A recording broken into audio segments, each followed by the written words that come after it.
Hey guys, আসসালামু আলাইকুম। সবাই কেমন আছো বন্ধুরা? আশা করি সবাই খুবই ভালো আছো। আমি আল্লাহর মধ্যে অনেক ভালো আছি। চলে এসেছি তোমাদের মাঝে আরেকটা রেসিপি নিয়ে। তো দেখতে পাচ্ছ আজকে রেসিপিটা কী হতে যাচ্ছে।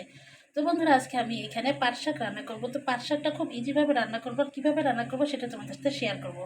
তো আশা করি তোমরা পুরো ভিডিওটা দেখবে, আর পাট শাকটা কীভাবে রান্না করলে এই টেস্টটা বেড়ে যায় সেটা তোমাদেরকে আমি জানিয়ে দেবো। তো বন্ধুরা, এই শাকটা আমি ভালো করে কেটে নিয়ে ধুয়ে নিয়েছি, দেখতে পাচ্ছ। তো এখন রান্নাটা চলো শুরু করা যাক। তো অলরেডি আমি রান্নাটা শুরু করে দিয়েছি বন্ধুরা। দেখো, এখানে কিন্তু আমি পেঁয়াজ আর কাঁচামরিচটা আমি ভেজে নিয়েছি। তো এখানে কিন্তু আমি কোনো রসুন দিইনি, যেহেতু এটা পাট শাকটা অনেক সময় একটু তেতো লাগে। তো সেই ক্ষেত্রে রসুনটা না দেয় বেশি বেস্ট বন্ধুরা। তো লবণটা দিয়ে দিচ্ছি বন্ধুরা স্বাদ মতো।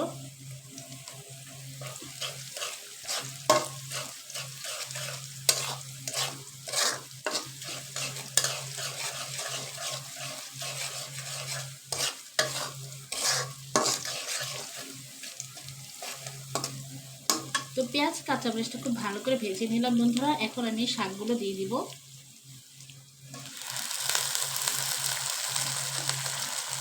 তো হালকা কিছু শাক দিয়ে একটু নেড়ে চেড়ে নিব। নিচে পেঁয়াজগুলো উপরে দিয়ে দিব।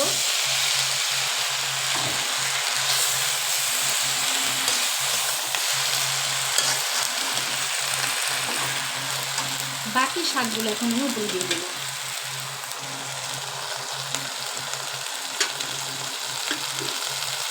তো অনেকে বন্ধুরা তোমরা আগে একটু সেদ্ধ করে নিয়ে তোমরা পানিটা ফেলে দাও। তো আমি কিন্তু সেটা করি না, কেননা এই যে শাক দেখছো বন্ধুরা, এই শাকের ভিতরে কিন্তু অনেকটা পুষ্টি আছে।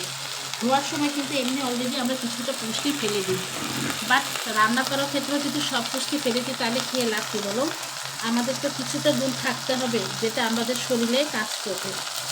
তো সেই ক্ষেত্রে আমরা কিন্তু এইভাবে রান্না করলে আমাদের শরীরে অনেকটা পুষ্টি আমরা পেতে পারি। তো এভাবে বন্ধুরা রান্না করবো, খুব শর্ট সময়ের মধ্যে খুব ইজিভাবে পারফেক্টভাবে তোমার রান্নাটা হয়ে যাবে। তো কীভাবে করছি সাথে থাকো আর দেখতেই থাকো পুরো ভিডিওটা। তো বন্ধুরা দেখো, পারফেক্টভাবে শাক রান্না করার পদ্ধতিটা কত সহজ, তাই না?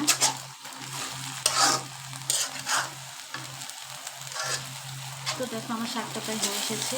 একটু নিচে দেখতে পাচ্ছ হালকা একটু পানি উঠেছে। এই পানিটা কিন্তু শাক সিদ্ধ করার জন্য পারফেক্ট। আর 2 মিনিট পরে আমার শাকটা নামিয়ে নেব। শাকটা কিন্তু এরকমই থাকবে। তো বন্ধুরা, রেসিপিটা যদি ভালো লাগে অবশ্যই লাইক দিয়ে দিও, আর অবশ্যই আমার চ্যানেলটাকে সাবস্ক্রাইব পাশে থেকে আর বন্ধুদের অবশ্যই কিন্তু ফুল ওয়াচ করে দেখো।